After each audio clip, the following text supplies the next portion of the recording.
Okay, so yeah, like let's get started, guys, without any further ado. Before that, a quick formal introduction on my end. My name is Mohammed Shoaib, and I'm a cybersecurity trainer certified from EC Council. EC Council is the leading organization for cybersecurity domain certifications. Okay, and the demo that we have today is on the first foundational course called Certified Ethical Hacking. Okay, and the version of this course that is running at the moment is version 11, the latest one. Okay. So again, before we get started, this is a common question that I usually ask students, again, to understand their perspective on this topic. So again, guys, don't worry, even if you don't know the answer or if you're not sure about it, still just try to initiate and let's keep the session a bit interactive and fun rather than just keeping it one-sided. So a quick sample question, like according to you, in your perspective, what do you think hacking is? Anyone? Again, guys, don't worry. I am not asking for any definitive answers or exact to the point answers. Whatever comes to your mind, okay, whatever you think hacking is, please let me know. Anyone?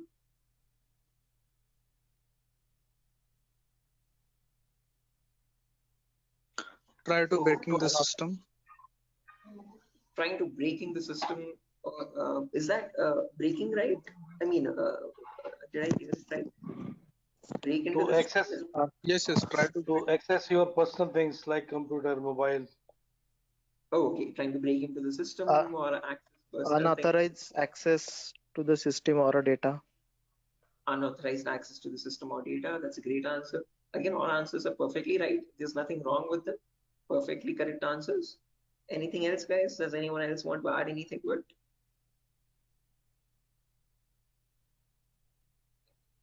Mm, right, perfect. No worries, guys. Thank you so much for those answers. Those are exactly right. There is nothing wrong with them. Okay, but if I had to just add upon that hacking, that definition, I would add it as hacking is the procedure of trying to gain access to information systems. Okay. These information systems could be anything. They could be from as small as a mobile phone to as big as a web application server or a database or the cloud organization as well. Okay, and this is done without the permission or without the consent and knowledge of the person owning those systems. Okay, so if those systems belong to a third party person, that person does not know that someone is trying to gain access to their information or the data. Okay, and this is usually performed by hackers for their own benefit. So once they get access to the systems, they can steal the data, destroy the data, or sell the data as well to other third party vendors. Okay. Now, depending on this definition, we easily understand that hacking is a malicious job. It is a criminalistic task. If it is such a bad thing to do, why do we have a course called ethical hacking? Is the second question. Because ethical is something which is legal, which is allowed. And how can it stand beside the word hacking, which is completely contradictory? So to define ethical hacking, on the other hand, this is the procedure of trying to find vulnerabilities. Okay, a vulnerability is nothing but a flaw or a loophole in the information system. So usually manufacturers might make mistakes somewhere here or there in the coding of the application. Okay, so that gives rise to something known as weaknesses in the information system, or in technical terms, it is also called as vulnerabilities. Okay, and this vulnerability finding or the process of trying to find these vulnerabilities is done with the consent and permission of the organization.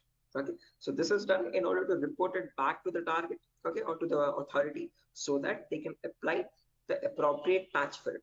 And once a patch is applied, that vulnerability is closed. It closes the doorway for the hacker to cause any harm.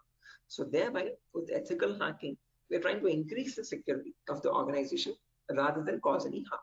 Okay. So that is the main difference, guys, between hacking and ethical hacking. Where in hacking, we are trying to again, the hacker tries to take advantage of those vulnerabilities and tries to get information access.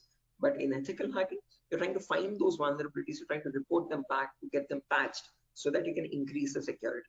Okay. So I hope these two definitions are clear, guys. Again, if you have any questions or if you have any queries, or if you want me to repeat something, please do not hesitate to let me know. Okay. Feel free to interrupt me at any certain point. Okay. So now, depending on these two definitions, guys, of hacking and ethical hacking, we can categorize the types of hackers. So basically, there's three types. There's someone known as a black hat hacker, a gray hat hacker, and a white hat hacker. A black hat hacker can also be termed as a cyber criminal who performs hacking for his own benefit, okay, or sometimes even just for fun. without asking for consent. On the other end of the scale, we have the white hat hacker. Okay, white hat hackers are also known as ethical hackers or penetration testers. These are the people who abide by the laws and policies of the organization, and they work hand in hand with them to find the vulnerabilities and report it back. They do that so that they can secure the infrastructure rather than causing any harm. Now, in between, there's a third category, also known as gray hat hackers. Now, from the name itself, you can figure out they have some qualities of the black hat hacker as well as the white hat hacker, hence a mixture. Okay, so like a black hat hacker, they don't ask for permission before finding the vulnerabilities, but once they find the vulnerability, they report it back to the organization. Okay, and that is done in return for a bounty. A bounty is nothing which benefits them. It could be a financial reward or a reputational reward, anything which benefits them or their careers. Right? Now, all these three types of hackers, whether it be a black hat hacker or a gray hat hacker or a white hat hacker, they perform hacking or ethical hacking in a certain number of steps. Right? And those steps collectively are called as hacking cycle or cyber kill chain. Okay. Now let me list those steps out one by one so that you can have a clear picture of what the whole course is about, and then we'll briefly discuss about all of them. Okay, so you can ask your questions regarding those. Okay, so the first step that you perform in hacking cycle or cyber kill chain is known as information gathering. Now, certain organizations term this step in different names. They can also call it as reconnaissance or footprinting. Second step is known as scanning. It can also be referred to as enumeration. Third step is gaining access. Fourth step is maintaining access. And the last step is known as reporting or clearing traces. Now, the reason I've specifically mentioned "or" in the last step over here is because that is where it makes all the difference between the white hat hackers and black hat hackers. If you're a white hat hacker or an ethical hacker, you would perform the first 4 steps and then you would generate a report with all the vulnerabilities and the solutions for that and submit it to the organization. But if you're a black hat hacker, obviously you're not going to submit the vulnerabilities, but you're going to take advantage of them. You're going to attack the system, get access to the data, steal the data, and then remove all the evidences, which is nothing but clearing the traces or removing the footprints. Okay. So any questions or doubts, guys, up to this part before I proceed further into the technical part? Any queries or any confusion at the moment? Again, guys, I hope the audio and video is fine. Any issues with my audio or video? Okay. What is this enumeration, sir? Again, yeah, we'll be coming to that, guys. We'll discuss each of these steps one by one so you have a better understanding of what all of them are. Okay. At the moment, until now, here there are no questions, right? Because I guess there's some issues with the audio or video. Some people are exiting and rejoining again. Any issues, any technical issues with my audio or video at the moment? Okay, perfect. Sir, your voice is breaking. Oh, my voice is breaking. 1 second, guys.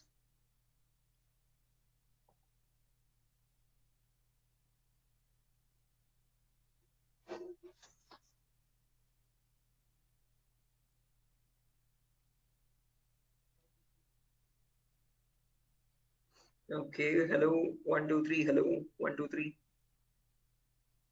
Now it is Guys, okay. it's okay, right? Right, perfect. Clear, sir. Right. Let's proceed now, guys, and understand each of these steps one by one so you have a clear picture of what they are. So the first step is information gathering. Again, as the name itself suggests, this step involves the hacker or the ethical hacker to gather as much data as possible about your penetration testing target. Okay. And all this information is gained passively. What I mean by passively is that you get this information from other third-party sources rather than contacting the organization directly. Okay. So for example, if I have a target like Wipro.com, about Wipro.com, I'll start searching online for all the material for it. Okay. All the data regarding Wipro.com servers. Okay. The main question is, what kind of data are we talking about over here? And this is the information that we require. So firstly, we try to figure out all the IP addresses and the range of IPs used by the Wipro's main servers or the secondary servers. Then the who is records to understand who is hosting Wipro.com and since when has it been hosting itself. Then the DNS records to understand what information is stored in their DNS servers, domain name servers. Then employee details such as their contact numbers, their email addresses, their usernames and passwords which are leaked, and their home addresses if possible, and so on. So then the domains and the subdomains of Wipro's website, and the operating system information, like what OSs are being used by the servers that are linked with Wipro.com. Now, trust me, this guys, that all this information is available online to be gathered. So if I show you a very basic example, let's say if I wanted to find the DNS records for Wipro's organization, all I have to do is go to the browser, and in the browser, I can search for a website called DNS Dumpster. This website is available for free for anyone to access. You can click on the first link. And over here, you can just search for Wipro.com. And you can click on search. And now this is going to fetch and give you all the information about the Wipro's DNS servers. So first things first, it tells you where the Wipro servers are being located on the geolocation map. So it tells us that there are 4 DNS servers for Wipro. As you can see, these are their host names, exact host names, and these are the exact public IPs. These IP addresses are very important for a hacker or an ethical hacker to proceed with the further steps of scanning and enumeration. Okay. After that, we can see that there's the host record telling us what are the Wipro servers IP addresses and the subdomains IP addresses. So this is the main Wipro.com server, which is being hosted on the IP 66.7.148.227. Again, this information is very relevant for a hacker or an ethical hacker to proceed further. Further down, you can also see it also gives us the complete network topology. So this is how Wipro servers are connected to one another, and we have the whole network topology with the host names and their IP addresses. Okay, so this is basically whole Wipro's organization main server data. So again, this data is readily available, guys, for anyone to be accessed. That is not the vulnerability. Wipro themselves manually give out this data so that everyone around the world can access their servers. If this information is not given out, not many people will be able to access Wipro services and the website. Okay, the giving out of information is not wrong over here, but not checking if the information that you're giving is secure or not is the vulnerability. Okay, so we have to see that whatever Wipro is disclosing, all these servers one by one are completely secure. Okay, after information gathering is done, then we go to the next phase, which is known as scanning or enumeration. Now, one of you asked me what scanning or enumeration is. This is nothing but trying to get some extra information about the target by making active connections. What I mean by active connections is that you will directly connect to Wipro servers, and from them you will try to fetch the information. Okay. Similarly, when we talk about enumeration, that is about gathering as much information as possible about all the services that are running on the target organization. So in a Wipro's organization, you might have DNS servers, DHCP servers, SNMP servers, Telnet servers, SSH servers. These are the multiple servers, multiple web servers, or multiple other organizational servers. So about each of that server, you need to get information, like what version of services are they running and what applications are they running. So enumeration is trying to gather information about all these servers one by one by making active connections with them. Okay, so you're directly going to ping those servers and you try to fetch the information from them directly rather than contacting any third-party organization. Now, when we talk about scanning or enumeration, there are 3 types of them. There's something known as network scanning, then port scanning, and then finally vulnerability scanning. In network scanning, we can try to figure out on the target network what all devices are active. Okay, so what operating systems are they using, what servers are available, what client operating systems are there. So trying to understand what all devices are they using, IDS, IPS, routers, switches, what all devices are there. On those devices, then you perform port scanning. Port scanning is where you try to figure out what ports are open, and on those ports, what services are there running. Okay, what applications are there running.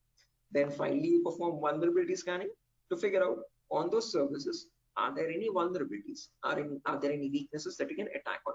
So during this phase, we'll be using 2 important tools called Nmap and Nessus. So if I just search for enable Nessus over here, this is the tool that is used in organizations as well. So if I click on the first link, as you can see, this is Nessus Professional. If I click on buy, it's around $4,000 for 1 year subscription. Okay, quite an expensive tool, and this is the same tool that is used in real-time scenarios. So we'll be working on the same tool in our classes as well. We'll try to understand how to use this tool and how to run or perform vulnerability scanning. The reason why I'm showing you all this is just to make you understand that we will be using real-time scenario tools. Okay, whatever is used in organizations at the moment, we are up to date with those tools. Okay, after if I show you example, as you can see, I have the NSS installed on my system over here. I'll show you how you can install on your system as well.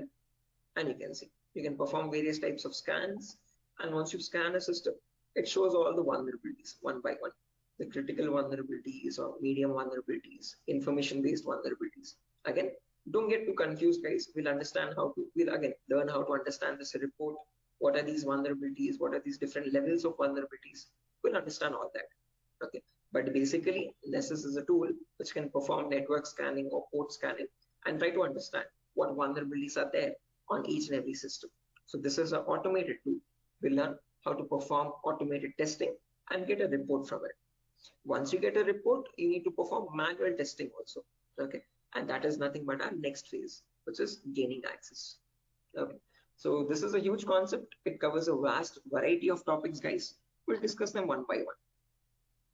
Okay, so the first topic that we'll be learning in gaining access is system hacking. So in system hacking, we'll understand how we can crack or bypass a Windows operating system password. So if you have Windows 7 or Windows 8 or Windows 10 or Windows 11, does not matter. Okay, whatever operating system you have, how do we crack that operating system? How do we get the information about their passwords? If you are unable to get the passwords, how can we bypass authentication and get access to the internal files is what we learn in system hacking. After that comes malware attacks. Malwares are nothing but, in short, malicious softwares. So we'll practically learn how to create each of these malwares, whether it be viruses or worms or trojans, spyware, whatever it be. We'll understand how malwares are generated and how we can protect our system from malwares. Or if there is a malware already installed, how can we detect that malware and prevent it from running further or causing any further harm. Okay, then there's a bonus topic called malware advanced. This is again not included in the CH curriculum. We have just added it as a bonus topic for students to have better understanding about malwares. In this, we'll be sharing the resources to understand how you can create your own malwares by using Python program. So just in case if you know Python, well and good. If not, also not an issue.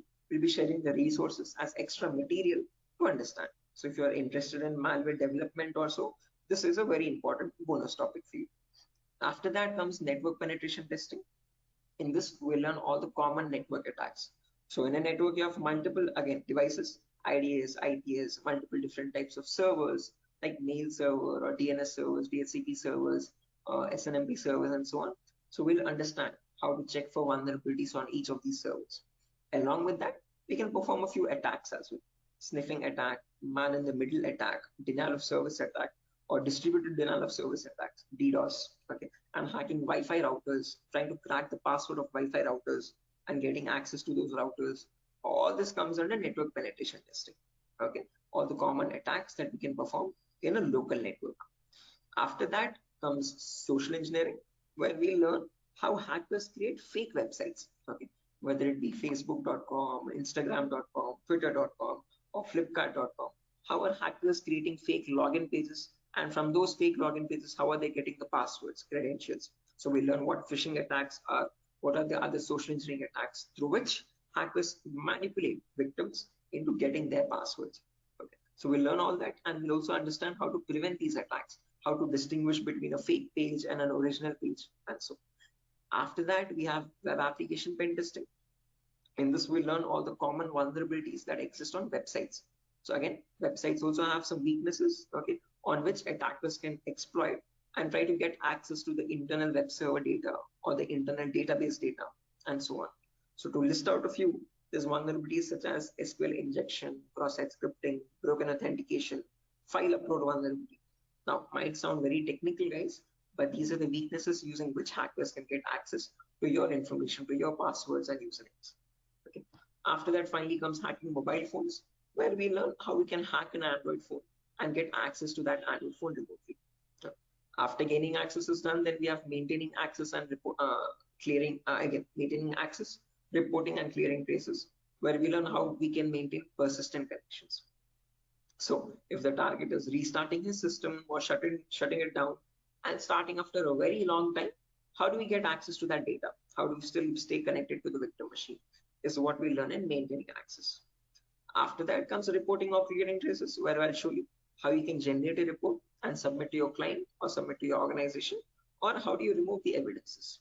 So this course is designed in such a way where we learn both the perspectives of a black hat hacker as well as a white hat hacker. Okay. And it's designed in a completely practical way, no theoretical nonsense. Every day we'll have a class for 1 hour where the first 20 minutes we'll discuss the theoretical part, understanding what that attack is or how to prevent that attack. And then the remaining 40 minutes we'll discuss the practical part of it, okay, with real-time scenario tools. To list out a few tools, we'll be using this tool such as Nessus, we'll be using Nmap, we'll be using Burp Suite, we'll be using the whole main Kali operating system, okay, which I have over here, as you can see. Okay. Before that, let me show the course content as well, guys, very quickly. So yeah, this is over here, the course content for the whole course. Okay. And the course is for a duration of 35 days, where we learn from the very basics itself. So most of the students ask this as a question, like, sir, are there any prerequisites? Do we need to learn something else separately?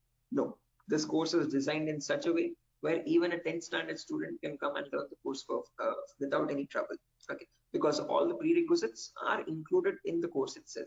So before we dive into the advanced concepts, there's a few prerequisites which we will cover. The first few introductory classes. First things first, we learn about networking basics. We learn what IP addresses are, what are IPv4 addresses, what are IPv6 addresses, what is a DNS server, what is DHCP server, all the important protocols, what is TCP protocol, what is UDP protocol. We'll discuss all that in networking basics. Then we'll jump into virtualization. Okay, virtualization, because as you can see over here, I'm running my Windows 11 operating system. On top of this, I'm running my Kali OS. Kali is a Linux-based operating system. Okay, and we need to install this. The reason being, this comes pre-installed with all the penetration testing tools. So for information gathering, web application attacks, password attack, Wi-Fi attack, all these tools are available in Kali Linux. These are not available for you in Windows. So that is why we need to understand how to install this Kali operating system. Okay, and for that, we need a tool such as VMware. VMware is a virtualization software. This allows you to install multiple operating systems on the same machine. So I have my Kali OS, I have my Windows 7 OS. All of these are running on my Windows 11 operating system, as you can see. Okay, so on my Windows 11, I can run my Kali, Windows 7, whatnot, as many operating systems as I want. After that is done, then we learn basic Linux and Windows commands, because as I've mentioned, we'll be using Kali Linux. So we need to know how to operate that OS. Okay, so we'll understand what the basic Kali commands are. We'll get familiar or comfortable with the Linux environment, and then we'll dive into the advanced concepts. Okay, so there's a few extra concepts there mentioned as well, as you can see over here: cryptography, reverse engineering, IoT, cloud security. These are not mentioned in the presentation for us, but these are all the topics that we'll be covering. Okay, the whole course duration is around 1 month, guys, 30 to 35 days, and we'll have a class from Monday to Friday onwards for every day for 1 hour. Okay, and the timings will be same. We'll have timings at 8 p.m. Every class will be recorded, and you'll be getting the recordings as well online, which we will have permanent access to. So just in case if you're missing out any class, you can access the recordings whenever you want. Okay, if needed, we can take backup classes as well on Saturdays and Sundays, just in case if there's a lot of absence. Okay, so yeah, that's that, guys. A quick introduction on what the course is and how long the duration of the course is. If you have any questions, you can shoot at me right now. Please let me know, guys. Any queries? Anything that you want me to repeat or so? Can you hear me?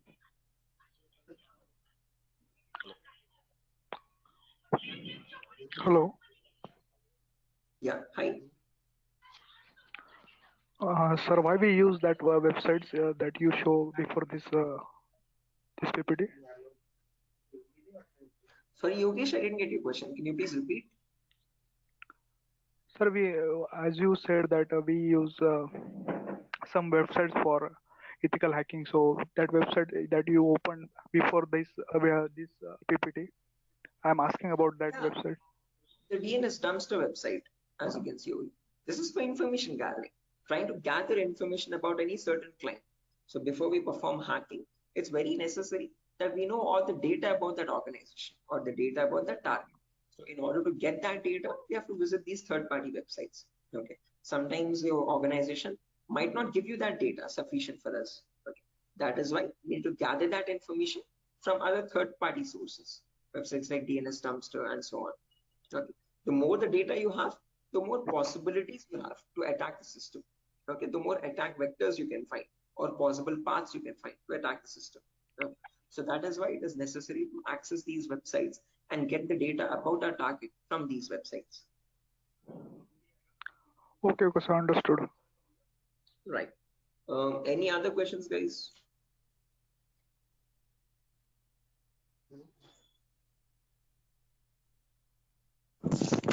Sir, which type of penetration testing we are going to learn here? Again, CEH is a very comprehensive course, guys. We're not going to be going into any advanced level penetration testing, but we will learn all the kinds of, whether it be web application pen testing or network penetration testing or system hacking or Android pen testing. We'll be covering the basics of all of them. This is a course designed for people who are completely new to cybersecurity, and we can't leave out any endpoint. So we need to understand how to perform network security testing. We need to perform web security testing, Android security testing as well, and Windows or Linux security testing as well. So we'll be learning all of them one by one. Okay, we'll be covering each and every endpoint that is left, as you can see over here in the course content. Okay, but as I've mentioned, we won't be going in depth of all of them. We'll learn how to check for security vulnerabilities, basic vulnerabilities, and how to remediate them, how to remove those vulnerabilities. Okay, if you want to learn about any advanced after CEX is done, then you can go with advanced courses such as web application pen testing for bug bounty. This course is specifically designed only for website security testing. So in this, we'll be going with OWASP Top 10. Okay, this is an organization which gives you the list of necessary vulnerabilities that you have to test for. And this course only focuses on web applications, nothing else. Okay, so after CEX is done, then you can choose a specific domain, and depending on your interest, you can choose your specialization. Okay, whether it be website security or Android security or network security or cloud security and so on. So Okay, sir. Thank you. right. Any other questions, guys? No, sir. Right. Okay. After So, course completion, certification provided. yes, if anyone is interested in writing the CEH certification as well, we provide support for that also. There's complete pass guarantee. So I usually handle the certifications myself. So if you're planning on writing a So this is certification, job guarantee. this is what? Sorry. Job guarantees. Sorry, I didn't get you guys. Can you please repeat that? Hello. After this course, his job is. He's asking Oh, a yeah. placement assistance. Job assistance. Again, guys, at Durgasoft, you're not going to be providing any confirm guarantee that we'll be placing you in an organization, but we'll be sharing your resume once you forward it to our consultancies. Okay. So in the price of 8,000 rupees, we are only including the course content with the course completion certificate. And if you're planning on writing a certification, we will give you certification support as well. Okay. So at that price of 8,000 rupees, we are not in contact with the complete job placement facility, but we do have few consultancies where we can give you your resumes too. Okay, once you're done with the resume preparation, I'll be helping you out in understanding how to create a resume as well, depending on a cybersecurity profile. I'll be also sharing the common interview questions, and I have a few references as well to whom I can forward your resumes. Okay, and again, we will be giving you the interview calls, and you can start attending interviews over there. Okay. Again, it depends on your skill set and your practice on how well you do the interview. So we don't guarantee anything, but we will definitely show you where you can start applying. If it's necessary, I can just give you one source now itself. You can, after your course is done, this is the common website that I usually suggest for students, jobs.null.community.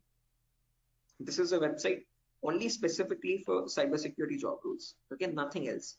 As you can see, null jobs. This is the website. Okay, and these are all the different domains, and you can start searching over there. So if you're a complete fresher, just click on freshers or internships, and these are at the moment these are the available placements. Okay, so for internships, okay, if you're not into internships, you want a specific job role, you can start applying for VAPT, vulnerability assessment and pen testing. These are the ones at the moment for cybersecurity. After the course is done, you can start applying over here also. So this is one website that I suggest to most of the students once the course is done, to start applying for jobs. Okay. So again, how well you do, it depends on your skill set and your practicing, guys. Okay. And this website is specifically only for cybersecurity jobs, nothing else. Okay. Any other questions, guys? No, sir. Thank you. Right. Again, if you practice properly and if you're done with the course, guys, and if you're thorough with all the concepts, getting a job in these portals is not that tough. Okay. There's a lot of students from our previous batches as well who have searched for jobs in this nuls.job.co.in and they found their internships and their jobs. Okay. So again, as I've mentioned, once you sit for the interview, it's all on you. Okay. So it depends on your preparation of how well or bad you do. So we can't guarantee anything, okay, because that's on your skill set, but we can at least show you where you can start applying for jobs. Okay. So yeah, that's that, guys. Nothing further for our session today. And yeah, if you have any queries, again, over here is my number. Just in case if you have any queries, technical queries, you can let me know. This is the number over here, 768-006-9768. Hello. Hello. Yeah, I can hear you. Prabin, I can hear you. Yeah. So I just wanted to know. Actually, I'm a working professional. I'm working on the front end side, but wanted to move into this domain. So, what suggestions could you, give me on that side? Again, saying I would recommend if you're completely new to this domain, go with Certified Ethical Hacking, CH version 11. This is a foundational course for people completely new. So you'll be learning everything from scratch. After that is done, if possible, if time and financial permits you, you can write the certification as well from EC Council. So there'll be a CH examination for 125 questions. Okay. And if you give 75% of them right, you get certified from EC Council. You get a certificate from the US organization. Okay. So that adds edge to your resume. If not, if you are not, again, certification is quite costly. It's around $500. So if you're not planning on writing the certification, I would recommend doing some extra advanced courses as well after CH is done, and then add that at least to the resume to build some edge again. Okay. Okay, and is there any coding involved here, or is it into completely into, the security part? Not at all. In CEH, you don't have any requirement for coding level language. But if you're planning on going for some advanced courses like web application pen testing or mobile security testing, there you might need to have some basic knowledge. Okay. So when we talk about web application, it is necessary that you have basic knowledge on HTML and JavaScript. Okay. But when we talk about CEH, the foundational course, for this we have no requirement for any coding level language knowledge. Okay, and what kind of roles are we can apply after the completion of this course? Like someone is if having 5 years of experience and he has transited into this particular cyber security, what kind of roles would be available? Again, as you can see over here, these are the roles that you can start applying for. BAPT assurance lead, BAPT senior security analyst, cyber security consultant. These are all the job roles. Penetration tester, security analyst, or monitoring job roles, and so on. Vulnerability assessment tester. These are the job roles you can start applying for. Okay, cool. Thanks. Right. Any other questions, guys?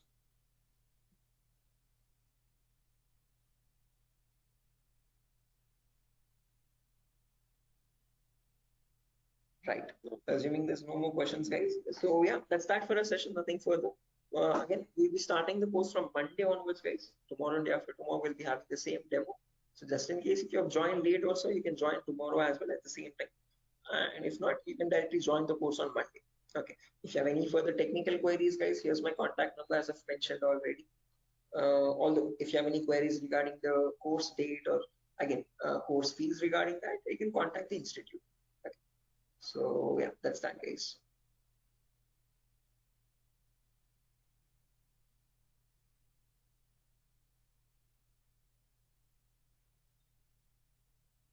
Sure. So I'm gonna be exiting, guys. I hope you have enjoyed the demo. And yeah, if there's any queries, please do let us know how we can help you. Okay.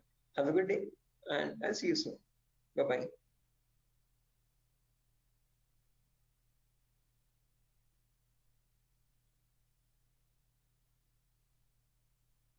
Thank you, guys. Thank you.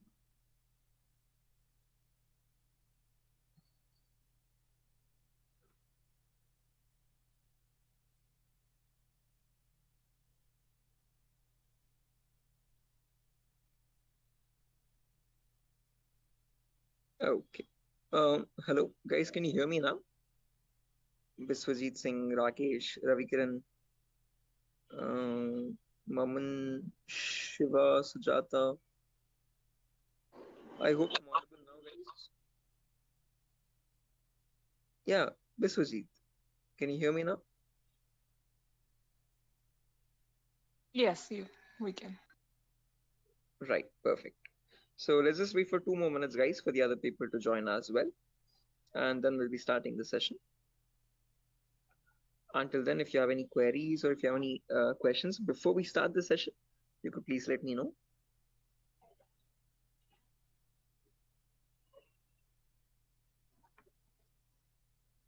So, Yes, I excuse can me, hear sir. you. Yeah. So is this the same demo was on Sunday? Yes, the same demo itself, guys. Oh, okay. I have attended on Sunday, so I thought it would be some different or what. No, it's the same demo, guys. A shorter version of that same demo. Again, we'll be starting the live classes, or for the course is going to start from Monday onwards. So just in case we're planning on joining the course, you can join from Monday. The first class will be on networking concepts. Okay, thank you. Tomorrow as well, we'll have one last demo. So Thursday and Friday, today and tomorrow will be the last demo sessions, just in case if students have missed out the previous demos, they can join. That's one last chance for them. And then from Monday, we'll be starting the course itself. Yeah, okay. So just in case, guys, if there's anyone who has already attended this demo session, again, just a heads up, this is going to be the same demo. It's not going to be any different from the previous ones. Okay, this is just backup sessions or backup demos for people who could not join earlier. Okay. Thank you. Sure.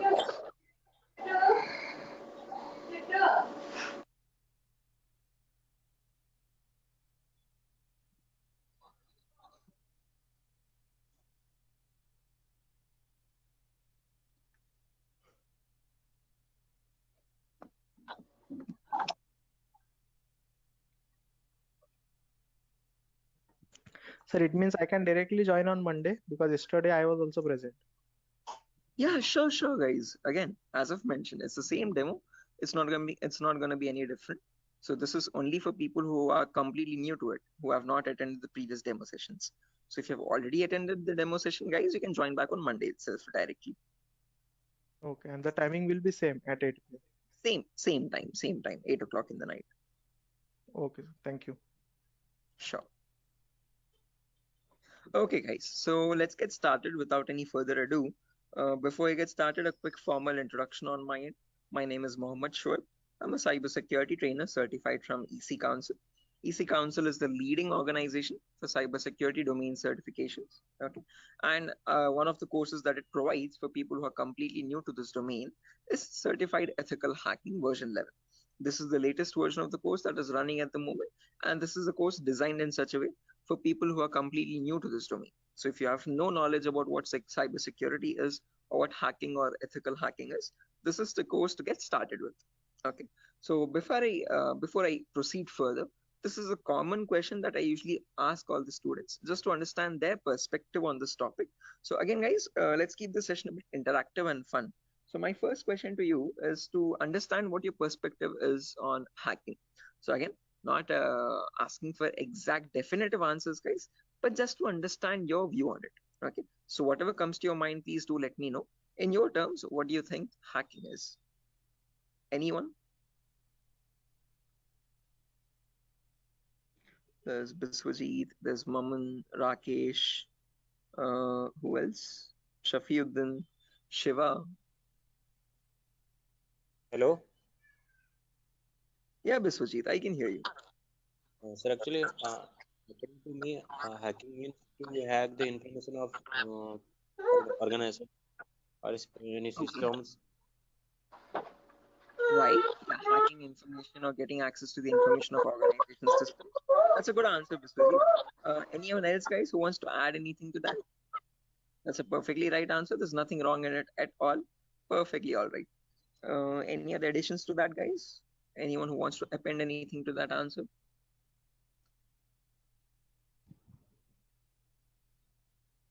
Okay, no worries. Shiva, you were about to say something? Your mic was unmuted for a while. Did you have an answer? Okay, no worries, guys. So let me just add on with Biswajit's answer. So if I had to define hacking on, depending on using on his words itself, hacking is nothing but the procedure of trying to gain access to information systems. Okay. Now these information systems could be anything. They could be as small as a mobile phone to as big as a database or a web application server or cloud organization itself. Okay. And this gaining access to these devices is done without the permission and the consent of the person owning those systems. Okay, so the organization who owns those systems has no clue that someone is trying to gain access to their data. Okay, and this is usually performed by hackers for their own benefit. So once they get access to the data, they can steal it, they can destroy it, or sell it on the dark web to other third-party vendors. Now, if hacking seems such a malicious job, why do we have a course called ethical hacking? Is the second question. Because ethical is something which is completely legal. And how could hacking become legal now? That's the main question. So when we talk about ethical hacking, on the other hand, guys, this is the procedure of trying to find vulnerabilities. Okay.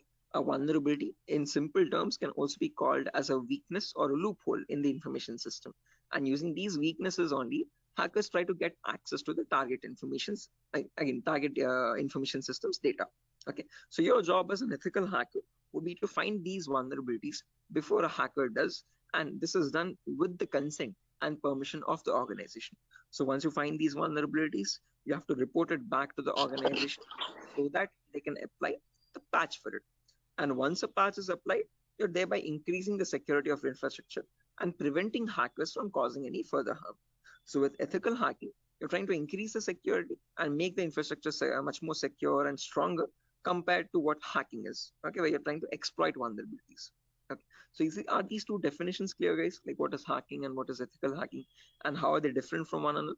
Because most of the students have a misconception that both these terms are one and the same. No, guys, we're not going to be performing hacking.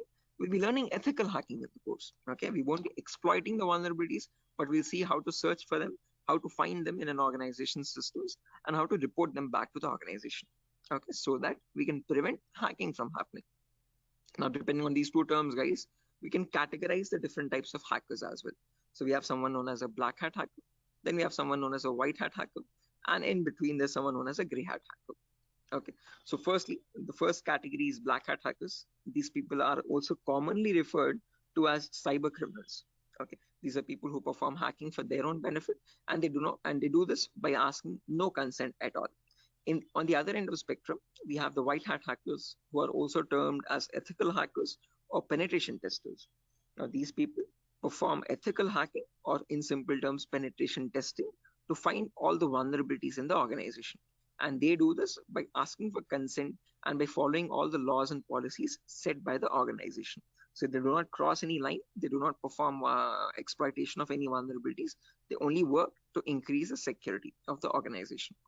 Now, in between white hat hackers and black hat hackers, there's someone else known as a gray hat hacker. Now, as the name itself suggests, these people have both the qualities of black hat as well as a white hat hacker. Like a black hat hacker, they don't ask for permission before finding the vulnerabilities. But once they find a vulnerability, like a white hat hacker, they report it back to the organization. Okay, they don't take advantage of it, they don't exploit it and try to attack the system, but they report it back so that they can help the organization. But it's a give and take relationship. So it's there's kind of a bargain over here. Okay, the catch is that these gray hat hackers ask for a bounty in return. Okay, a bounty is anything which benefits them. So they could ask for some prize reward, or they could ask for some reputational reward, anything which benefits their career and profile. Okay, and that is why, in simple terms, they are also known as bug bounty hunters. They find bugs in return for a bounty. Okay, so they are hunting for bugs. Okay, now all these three types of hackers, whether we take black hat hackers, gray hat hackers, or white hat hackers, they perform hacking or ethical hacking in a certain number of steps. Okay, and they follow a procedure, a systematic procedure. That systematic procedure is known in simple terms as hacking cycle or cyber kill chain. Okay, various organizations categorize these steps into various numbers, but if I had to summarize it up, there are 5 important steps in hacking cycle or cyber kill chain. Whether you take a black hat hacker or a white hat hacker or any kind of a hacker, he needs to follow the same procedures as well. Okay. Now let me list them out first, and then we'll discuss in detail about each of them, so you have a clear picture of what the whole course is about. Okay. So the first step is known as information gathering. It can sometimes also be referred to as reconnaissance or footprinting. So they are one and the same term, guys. Don't get confused. Various organizations use various terminologies.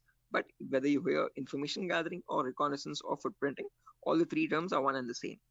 After that, you have scanning, which can also be referred to as enumeration. Then you have gaining access. Then you have maintaining access. And then finally, there's a reporting or clearing traces. Now, the reason why I've mentioned or over here in the last step in capitals is because to make it a note to understand that this is the only step where you have a difference between black hat hackers and white hat hackers. Now, whether you're any kind of a hacker, whether it be black, white, or gray, the first four procedures are to be followed mandatorily. So you have to follow those first four procedures in the same order. After that, in the end, what changes is the last thing that you do. Okay, if you're a white hat hacker, you would definitely report all the vulnerabilities that you have found with the remediations, with the solutions to remove those vulnerabilities. If you're a black hat hacker, definitely you're not going to be giving any solutions, and obviously you won't be reporting it, but you will try to remove all the evidences. So whatever harm you have caused, whatever data you have stolen, you might leave some footprints here and there. Okay, so that is why it's very necessary that you remove or clear those footprints so that you cannot be traced out and you stay anonymous. So that is known as clearing traces in simple terms.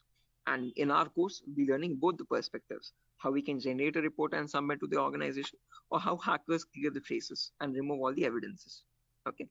Now, let's briefly discuss about each of these one by one, guys, so you have a better idea on the whole course. But before that, any questions, guys, for anyone? Again, please feel free to interrupt me at any certain point. Do not hesitate to ask a question. Please let Hello, me know. Yeah, Biswajit, I can hear you. sir. Is this class is getting recorded? Yeah, this will be recorded, definitely. Every single class that we take will be recorded and will be uploaded to the Google Drive. So even once we Sir, start our course as well, the whole duration of the course, every single day we'll take a 1 hour class, and each class will be recorded and uploaded to the Google Drive. So that okay, just sir. in case if you're missing out, if you're absent for a session, you can access the recordings whenever you want to. Okay, okay, sir. Actually, from the starting, you told about hacking and ethical hacking. So, Mhm. could you please briefly tell me? Hacking means like you're hacking the particular cadence, some credential information, like something personal information you are hacking. But ethical hacking was that I did not get it properly. Good question. Again, Biswajit, when we talk about hacking, this is something that cyber criminals perform. Okay, hacking is where you're trying to get access to information devices. Okay, and using those information, what you do with that information defines what kind of hacking you do. Okay, so in ethical hacking, we are trying to understand how hackers are hacking that information. So what are the procedures are they following, and how are they actually finding that vulnerability, and how are they checking for those vulnerabilities on the systems? Okay, so Okay, we as ethical hackers try to find those same vulnerabilities that hackers use, and we try to rectify those vulnerabilities. We try to apply the patches for them. Okay, so that just like that, how that means hackers do it, we are going to do it that in an means ethical manner. Yeah, okay. That means, sir, if a hacker is trying to hack some particular information, and the ethical hackers are there to prevent that through their coding or whatever the algorithms. I think. exactly. Again, in simpler terms, it's not about algorithms and stuff, but it's about the source code actually. Okay, so whatever it is known as a vulnerability. A vulnerability is a weakness or a misconfiguration of the system. So ethical hackers do the job of finding those vulnerabilities before a hacker can cause any harm. Okay, and once the vulnerability is found, they disclose it to the organization, and organization will remove that vulnerability so that your systems are secure. Okay, okay, okay. Sir, then although you told about the black hat hackers, Mhm. red hat, and gray. So what are the Mhm. what are the job responsible of the three hackers? Again, yeah, I'll be coming to that as well, Biswajit. So when we talk about ethical hackers, we have a certain few job roles that we can apply for. I'll be discussing that at the end of the class. Okay. Until this part, any questions or doubts? Okay, okay, hacking cycle. And you information gathering, scanning, in information. You will tell detail about this chapter, I think. Right now, yeah, that's the main thing to do right now. I'll be doing that now. Okay, okay, okay. Sir, you continue. Sure. Right. Anyone else, guys, who has any other confusion or any issues with the clarity? Mamun, Shafiuddin, Shiva. Right. Okay. Now let's briefly discuss about each of these terms, guys, one by one, so that you have a better picture of what we are going to be discussing in the course as well. Okay. So the first step is information gathering.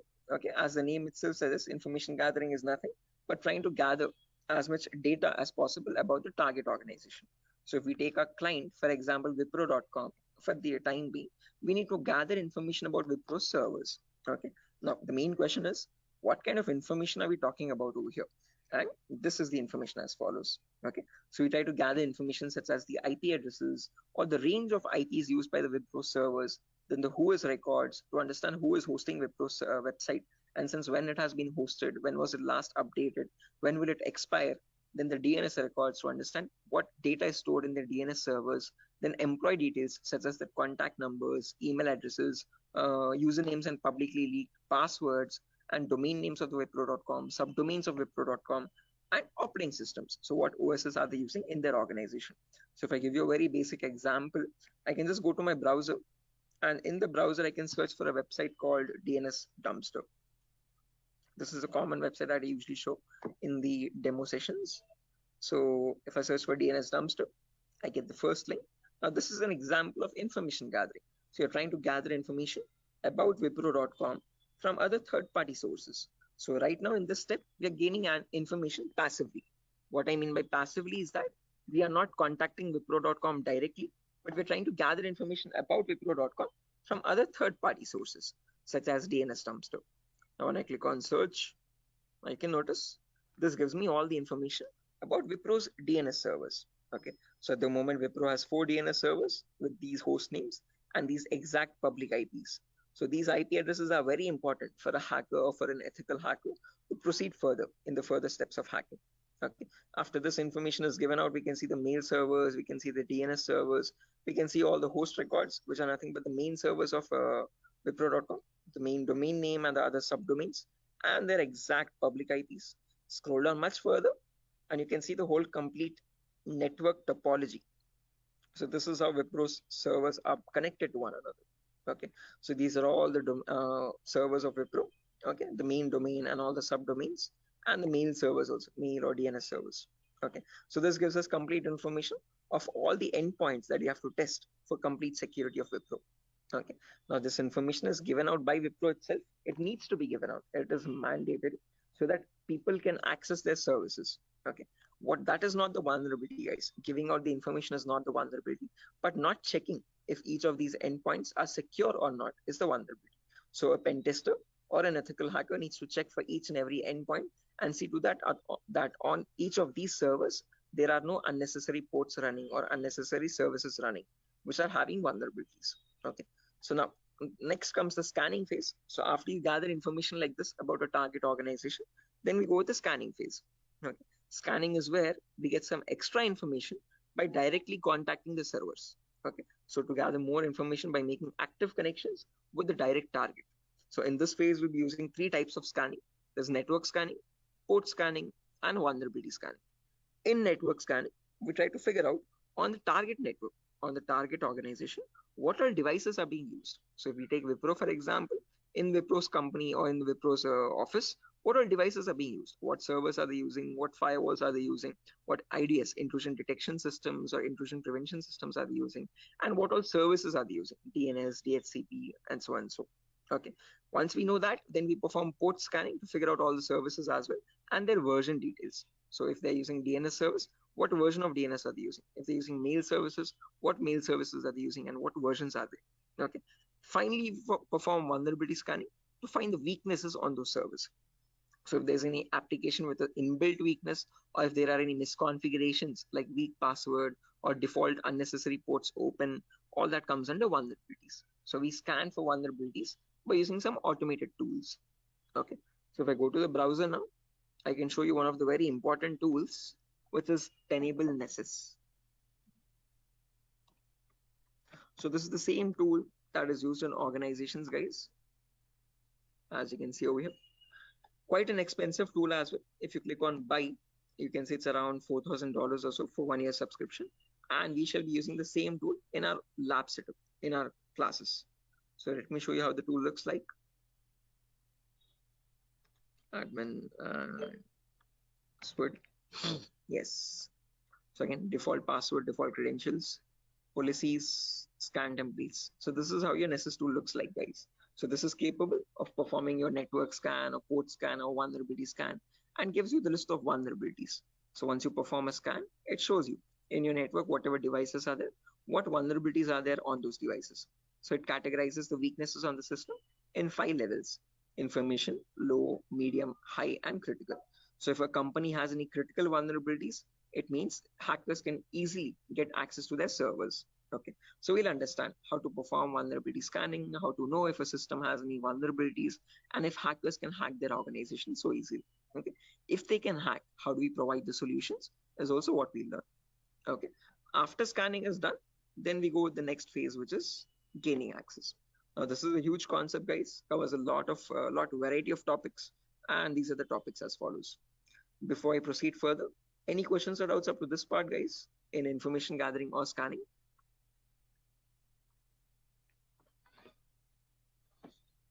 Biswajit, Mamun, Shafiuddin, Shiva. Please do not hesitate, guys. If you want me to repeat something, I will definitely do. Sir,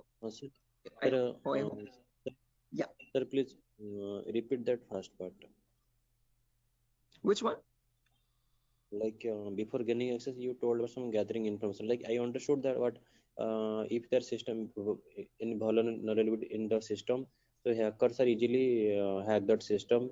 So I understood somehow. Oh yeah, in information gathering again, Biswajit, as I've mentioned, we try to gather information from other third-party websites. So there's websites like DNS Dumpster, Hunter.io. So from other third-party sites, we gather information about the target.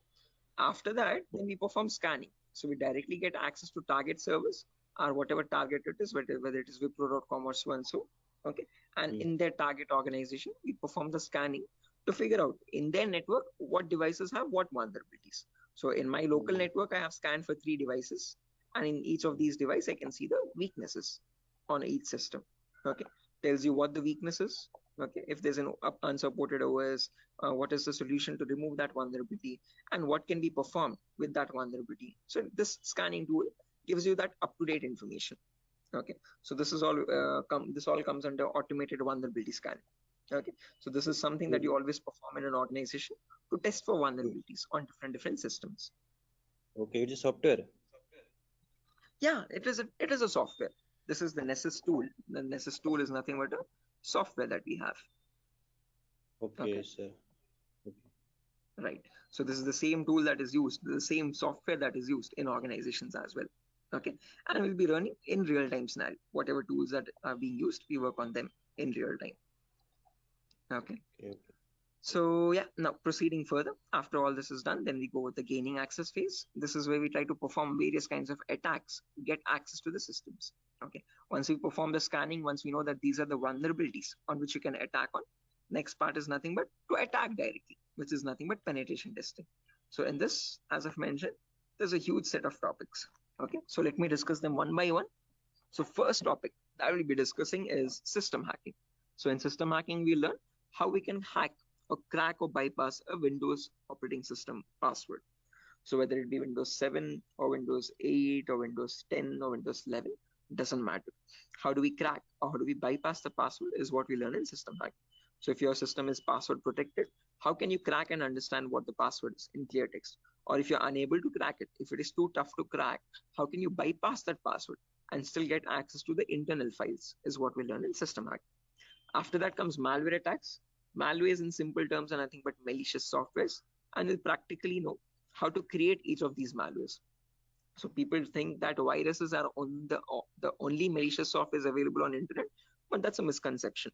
We have multiple malicious softwares. We have viruses, we have worms, trojans, backdoors, spyware, rootkit, whatnot. There's tons and tons of malwares, and there's thousands and thousands of malwares added every single day.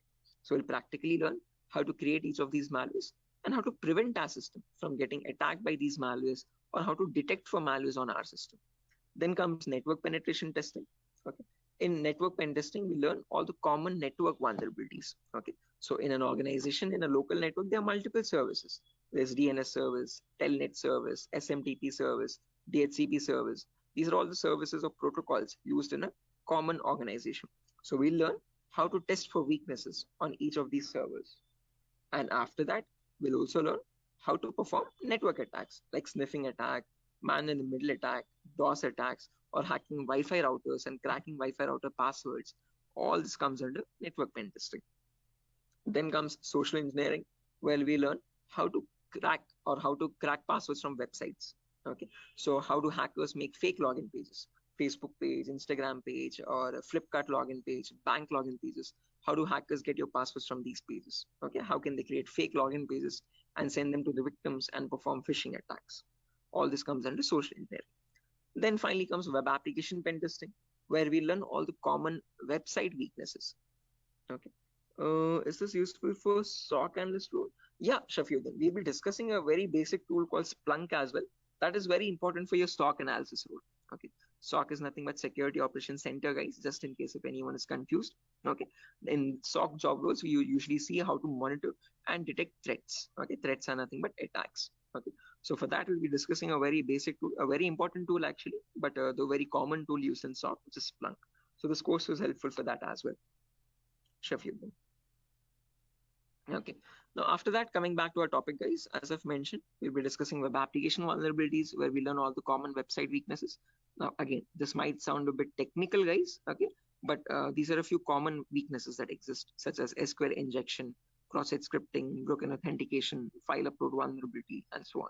So these are the weaknesses that hackers use to get access to the web server, okay, or the databases in the backend. Okay. After that, we have hacking mobile phones, where we learn how to hack or crack an Android application phone. Okay, so how do we use Trojan attacks and get access to the Android phone remotely? Okay, after this is done, then we have two small topics, which are maintaining access and reporting or clearing traces. So this is the most important concept, guys, gaining access. After that, we need to know how to maintain persistent connections. So how do hackers maintain a connection even if the system restarts? Okay, is what is known as maintaining persistent connections. After that, we have reporting or clearing traces, where we'll see how to generate a report and submit to the organization. Or if you're a black hat hacker, how do they remove all the evidences? How do they clear the traces? Okay. Now, since not everyone is from a technical background or might not be from a technical background, we will discuss a few prerequisites as well. Okay. So the course is designed in such a way where you don't have to learn anything separately from outside. So if this is in a way to even a 10th standard student to understand this course in a simple and sufficient manner. Okay, so before we dive into all the advanced concepts, we'll be discussing these 4 prerequisites or 4 to 5 prerequisites. So first we'll learn basically what ethical hacking is, or how is it different from hacking. Then we learn virtualization. Okay. The reason why we need to learn about virtualization is because we'll be using a tool called VMware. So as you can see on my desktop, this is my Windows 11 operating system. And on this, I have my VMware application. Okay, this VMware allows me to run multiple operating systems on one single machine. Okay, so as you can see, I can run my Kali OS, I can run my Windows 7 OS, Ubuntu OS, and so on and so. Okay, the reason why we need virtualization is because we need to run something known as Kali Linux. This is a Linux operating system, guys. Okay, and this is very important for us because this comes pre-installed with all the penetration testing tools. Okay, for hacking tools or ethical hacking tools. As you can see over here, there's information gathering tools, there's web application testing tools, there's password attacking tools, Wi-Fi attacking tools, and so on. So these are the tools that specifically come only with Linux OS. Okay, they're not available in your Windows operating system. So that is why we need to know how to install this operating system and how to use this out. Okay, again, one good thing is this is completely free and open source. Anyone can download this operating system from the official website kali.org. Kali.org. Okay, so how to download this and how to install this is what we learn in the virtualization class. After that is done, then we will go with basic Linux and Windows commands. So as I've mentioned, Kali is a Linux OS. So we need to understand how to use a Linux operating system. What are the basic commands in Linux and how is it different from Windows operating system? After that, we learn basic Windows server configuration, how to configure a DNS server, how to configure a web server in Linux, in Windows OS. Okay, and after all that is done, then we go with the important concepts. Okay, information gathering, scanning, enumeration, then gaining access, maintaining access, all that comes after that. Okay, so until these concepts are done, then you'll be ready for all the advanced concepts. So this is designed in such a way where you don't have to learn anything separately from anywhere else. Okay, so after that, again, there's a few bonus concepts as well, guys, such as cryptography, reverse engineering, IoT, cloud security, Splunk. So these are not included in other institutes. Okay, these are a few concepts that we have specifically designed in such a way so that you can proceed further and learn advanced courses as well if you're interested. Okay. So yeah, that's that, guys. Again, one last thing: the whole course is for a duration of 1 month, where you'll have classes from Monday to Friday every day for 1 hour. Okay, and every class will be recorded and it will be uploaded to Google Drive. So just in case if you're missing out any classes, you can access the recordings as well. Okay, so yeah, that's that, guys. Any questions on your end? Yeah, Biswajit, you were asking me one question, asking about the job roles, I guess. So once you're done with the course, you can start applying for job roles like SOC analyst, vulnerability assessment tester, or penetration tester, or again, security engineer, and so and so. Okay, so these are the job roles that you can apply for once you're done with the course. Actually, I have taken this course on. I was just learning this course just to get a job in that ethical hacking, like information security, and in any IT company. So actually, sir, as I came to know that, sir, is there any like coding algorithm required to just like to do such kind of activity in Good ethical question. hacking? Great question. This is a very common question that is frequently asked by students. That do we need any coding knowledge required for this course? Definitely not. So, sir, in CEH we will be discussing again. We will be primarily focusing on Linux operating systems. So we need to know how to use a Linux OS properly. Okay, so that is the only requirement which we will be learning throughout the course. Okay. Other than that, you do not require any coding level language knowledge at all. Okay, so coding or development knowledge is not at all necessary. Wherever it is, we will be discussing that basic necessity of it. Okay, so there are certain topics where we have a topic called malwares. So in this we learn how to create malwares. Okay, so in that one topic will require basic coding language knowledge, but again, that itself I will myself be teaching it. Okay, so you don't need to learn anything separately from anywhere else. And other than that, this one topic malware, we won't be using coding language at all anywhere. Mhm. So Ajay, so actually I am doing job in Linux support, like technical support. That's great. This is going to be a lot easier for you then. Mm. So actually that's why I want to change my career, change my like next job into information security on the doing ethical hacking courses. Yes, I one more thing that, sir, is there is it necessary to get the certification on ethical hacking like you have done something Right. Again, it gives an edge, Biswajit. It's better to have a certification. If you're not going with certification, I would recommend you learn a few extra courses as well. Okay. After certified ethical hacking is done, then go with one advanced course, one specialization course like network security or web application security or so and so. So that will add you some much more value to your certification. Okay. So into your resume actually. Okay. So it's better to have certification. But if you're not having certification, just to increase or broaden your skill set, learn an extra course after CH in cybersecurity itself. Okay, there's many streams. Okay, we provide web application security as well, testing. So you can join this course as well, just in case if you're not doing a certification. Okay.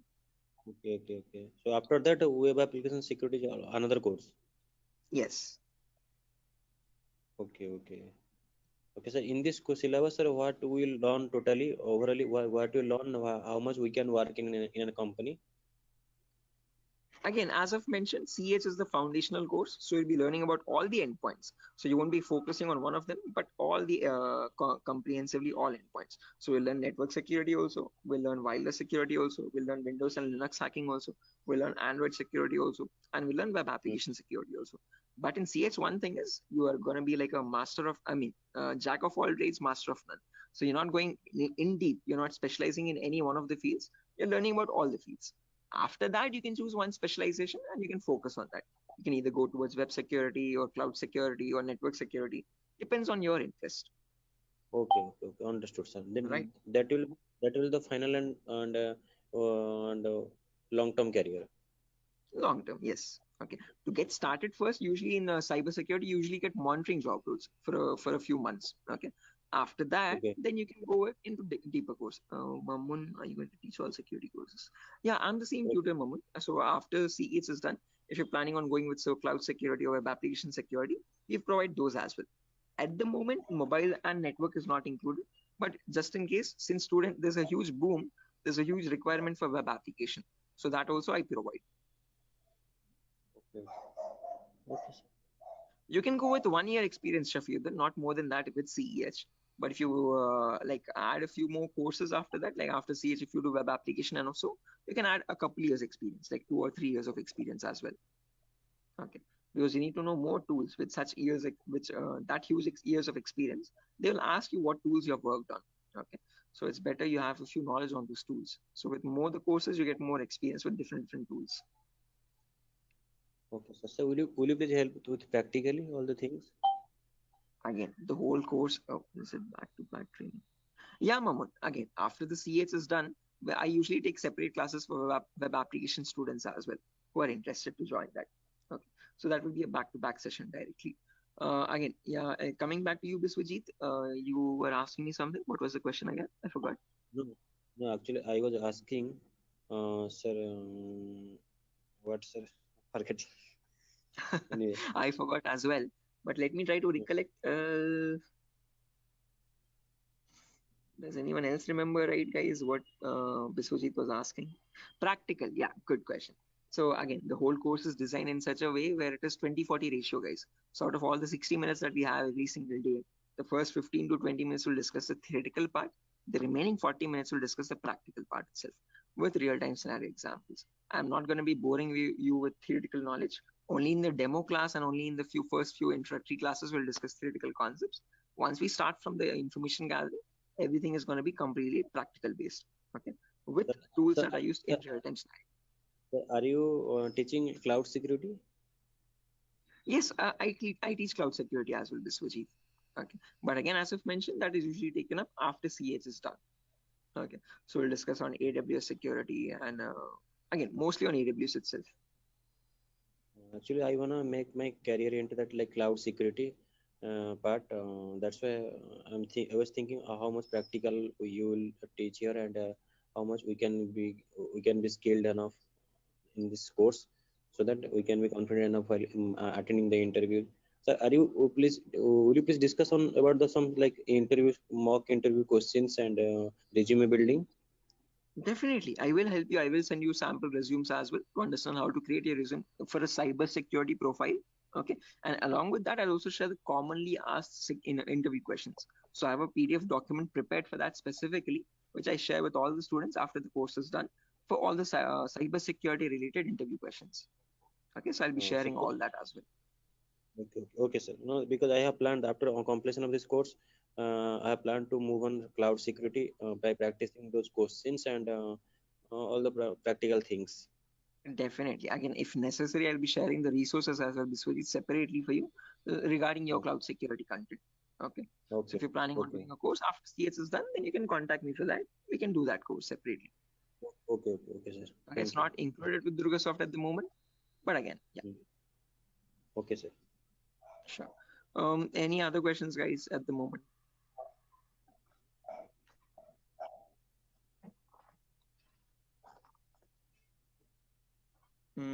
Okay, assuming there's no questions, guys, I'll be ending the session over here. And yeah, that was great interacting with you guys all, Biswajit, especially with you because you have asked a lot of questions. So I hope everything is clear and you have no more unresolved queries. Okay, and now I understood. I will follow that like recording also. If I got any doubts and demo sessions, I will ask you in the next class. Definitely, sure, definitely. Again, guys, if necessary, here's my contact number as well: 76800699768. If you have any technical queries, you can contact me over here. If you have any queries what other technology we should know. Again, Mamun, as I've mentioned, it's better to have Linux knowledge, Linux commands knowledge, and how to use a Linux operating system, and basic networking knowledge. What are IP addresses, what are IPv4, what are IPv6 addresses. If you do not know these also, as I've mentioned, all these are included in the course itself. So these are the prerequisites which are required. But again, I have included them in the course just in case if you're not familiar with them. Okay.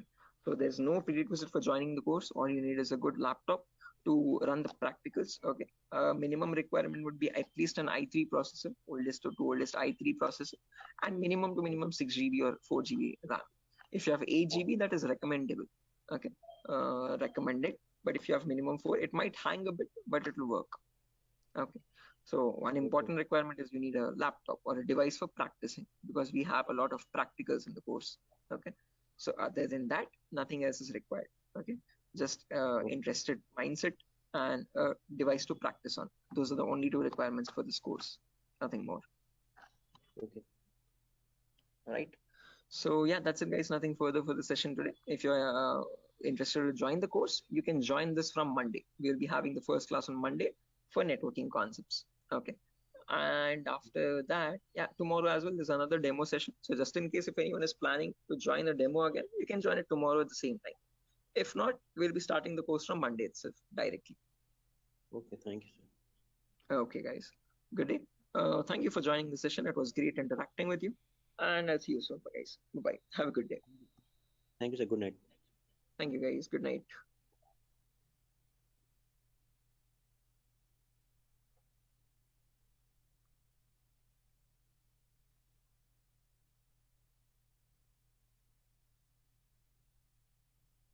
Guys, can you see the screen now?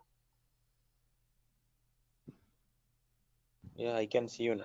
Yes, sir. Yes, Sujata, Sogat. Yes, sir. It's visible. Right, perfect. Thanks. Okay, how many people are there? Kiran, Rakesh, Biswajit, Prashant, Shubha, Sogat. Okay, perfect.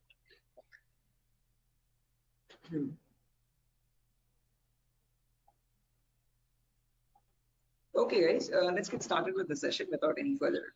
I am already a bit delayed in starting the session, so sorry for that, guys. I was stuck in a work.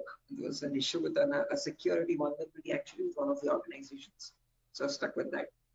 But anyways, let's get started with our class today. With our first session today will be on basic networking concepts. Before I get started, any issue with my audio or video? Anyone? Is everything fine? Can I proceed Yes, with the sir. class? No, actually, we are getting some like noise. kind Oh, of there's some issue. background. Yeah, We the can call it not as a kind of. not clear. Sir. 1 second. Thank you. 1 second. I'll just change my microphone. Just give me a second for that. Yes, yes.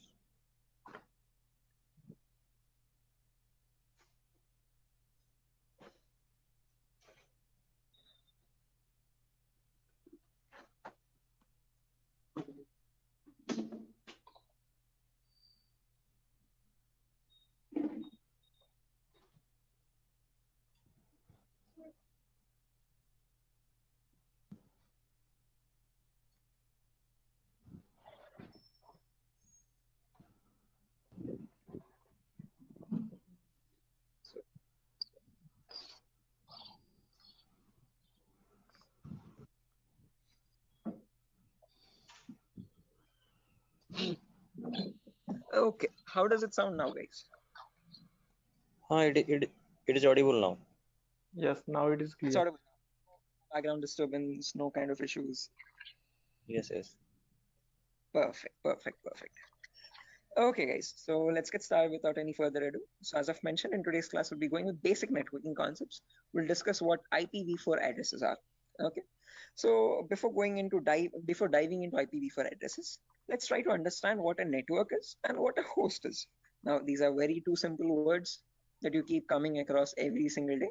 Okay, a host is nothing but an information device. Okay, any information device which is capable of communicating with other devices is known as a host. Okay, it could be a mobile phone, it could be a router, it could be a laptop, a personal computer, or any other device, an information device. Okay, which is capable of communicating with other devices.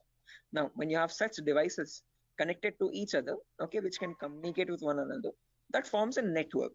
Okay, so a network is a collection of hosts which can communicate with each other and transmit data. Now, just like how we humans communicate with one another, we have our respective names. Okay, I can address you by your name. You can call me by mine. okay, and we can communicate with one another. We have our unique identities, okay. Similarly, these information devices as well have their unique identities, okay. So when they communicate from one device, when it wants to send packet to another device, it has a unique address for each device, okay, and on that address they communicate with one another, and that address is known as the IP address, guys. IP stands for Internet Protocol. This was built by the US military late in the 1950s or 1960s. Okay, and there was IP version 1, IP version 2, IP version 3. All these were unsuccessful attempts. They were you could say experimental. What successfully worked out was the IP version 4, and we are still using that in today's world also. IP version 4 in simple terms is Internet Protocol version 4. Okay, and that is what we'll be discussing about in today's class. Okay. Anyone here who already knows about IPv4 addresses and who's familiar with these networking concepts? No, sir. Anyone? I'm not familiar, but I know the any some, like whenever I was doing programming, networking programming in college days. So since the networking, I know how to join the socket networking programming. I know some networking IP address, and also I've studied through MCA curriculum. So Right. Okay, perfect. No worries, guys. Just in case, even if you don't have any idea, we'll be going from the very basics, okay, from the binary itself, okay, to understand what these IP addresses are. Just as a information question, I just wanted to know if anyone was familiar. If not, also, don't worry at all. Okay. So I hope you know why we need IP addresses, guys. IP addresses are nothing but acting as an identity for each device. Just like how we have our names, you can address me by mine, I can call you by yours. Similarly, devices communicate with one another depending on IP address. Okay. Now, how does this IP address look like? Okay. Our names have alphabets in them: SHOAIB, SIVA, Shiva, and so and so. But IP addresses are completely numeric based. Okay. Specifically IPv4. Okay. IPv4 are completely numerical or decimal addresses. Okay. It's a 32-bit address, first property. Now, what is a bit? A bit is nothing but the smallest data format. Okay. It comprises of either 0 or 1. Okay, and your IPv4 address is a 32-bit address. What I mean by 32 is that it contains 32 zeros and ones like these consecutively. Okay, and these 32 zeros and ones are divided into 4 equal parts. Each part is known as a octet. Okay, octa in the sense 8 bits. Okay, so you have 4 parts, it's 8 bits each. Okay, and each of this is known as a octet. In simple terms, it can also be called as a byte. Okay, and each octet or each byte is separated by a dot symbol. This is how computers know IP addresses to be like. Okay, this language is known as the binary language of zeros and ones, and your computers or information devices all communicate on binary language only. But for us humans, it's quite tough to understand binary. Okay, so we can calculate it now. If you're quite familiar, if you have some experience, you can calculate binary in your mind itself. But looking at it and understanding it's quite tough. Okay, so in today's class, we'll understand how we can convert any binary number to a human readable format, to a decimal number. Okay, decimal numbers are from 0 to 9. Okay, these are human readable, what we use regularly from day-to-day life. Okay, what computers communicate on is binary data. Okay, so today we'll understand how to convert binary data to decimal data and how we can range the IP addresses. Okay, before that, a quick introduction on data formats. As I've mentioned, 1 bit is nothing but a value of 0 or 1. When you combine 8 such bits, that becomes a byte. Okay, in simple terms, it can also be called as an octet. When you combine 1024 bytes, that becomes a kilobyte. Your textpad files, your contact applications and all these are in kilobytes of data. Okay, when you combine 1024 kilobytes, that becomes a megabyte. Okay, your PDF documents or your music files are in megabytes of data. 1024 megabytes becomes a gigabyte. Okay, your movie files or larger softwares are in gigabytes. 1024 gigabytes becomes a terabyte. Your hard disk is in terabyte storage data, and 1024 terabytes becomes a petabyte. We have never used petabytes until now. This petabyte data is usually used by cloud organizations. Okay, OneDrive, Google Cloud, blah blah blah. Okay, now let's understand how to convert this bit data or binary data into decimal data. Okay, so what I've done is I've taken down this first octet over here, 10101010, and I've written it down over here, as you can see, in an expanded format. Now to convert this, there are 2 simple methods. Method number 1 is there's two simple steps to it, not methods, sorry. Okay, there's 1 method only. Okay, and with two simple steps. Okay, step number one is you write down the values from 2 to the power 0 all the way up to 2 to the power 7 from right to left. Okay, why specifically 2 to the power? Because this is binary data. You have only two possibilities, either a 1 or a 0. So first 2 power 0, then 2 power 1, then 2 power 2, then 2 power 3, then 2 power 4, then 2 power 5, 2 power 6, and 2 power 7. Let's write down the values for that. 2 power 0 is nothing but 1. Anything to the power 0 is always equal to 1. Okay, that is a mathematical rule. 2 power 1 is equal to 2. 2 power 2 is nothing but 2 into 2, which is 4. 2 power 3 is 2 into 2 into 2, that is 8. 2 power 4 is 16. 2 power 5 is 32. 2 power 6 is 64. And 2 power 7 is 128. Okay, now to convert this number, all you have to do is, just a second guys, let me open up Zoom so that I can draw on the screen. Give me a second.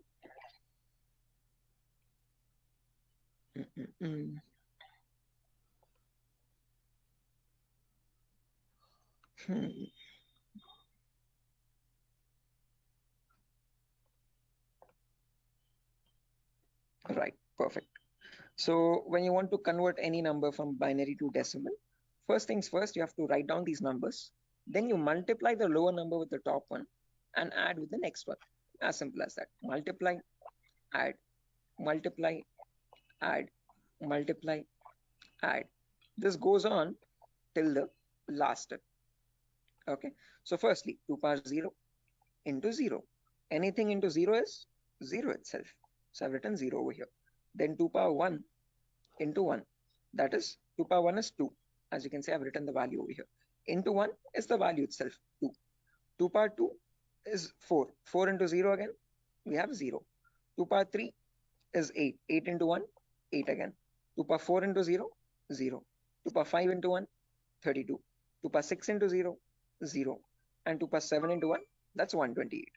Now when I add all this up, 128 plus 32 plus 8 plus 2, that becomes 170. So when we humans read the number 170, the computer does not understand it like 170. It understands it like 10101010, something like on signal, off signal, on signal, off signal, on signal, off signal, on, off, like that 4 times. Okay, so is this clear guys? Any questions or doubts up to this part? Like how we have converted this binary number to a decimal number? How we know that 170 is equal to 10101010. Any questions for anyone? Again guys, if you have any questions or doubts, please feel free to raise your hand or let me know. You can interrupt me at any certain point. Okay, no issues at all. If you want me to repeat a concept also, please do let me know. I will repeat it as many times as you want. Okay, so guys, any questions up to this part? How we have converted this binary number to a decimal number? Shiva, Sujata, Bharati, Tripti, Vidyadhar. Who else is there? Biswajit, Chaudhary, Prasad. Hello. Yeah, Biswajit. Sir, you spoke about binary to decimal conversion. Sorry, decimal to binary conversion. Am I right? No, binary to decimal. I've converted this number 10101010 to decimal number 170. All the numbers was converted into binary as a decimal. All the binary number is converted into decimal 170.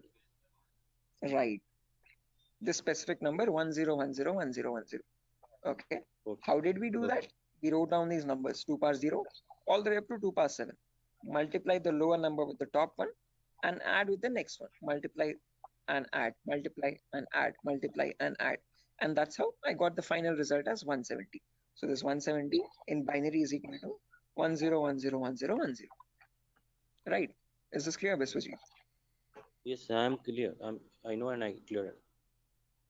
Perfect. If everyone has understood this, guys, I have another number over here, as you can see, 01011010. Can everyone convert this value and give me the answer for that? Take your time. You have the table over here as well. Okay. And as I've mentioned, you need to multiply the lower number with the top one. And just go with the next. Multiply and add, multiply and add. Okay. Take your time, guys, and let me know.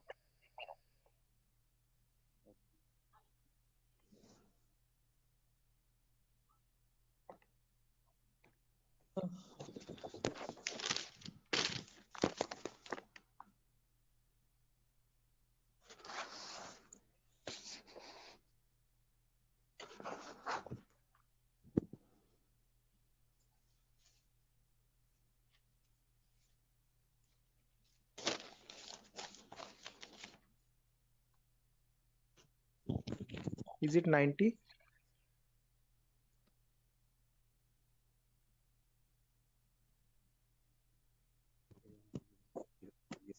Should be 90.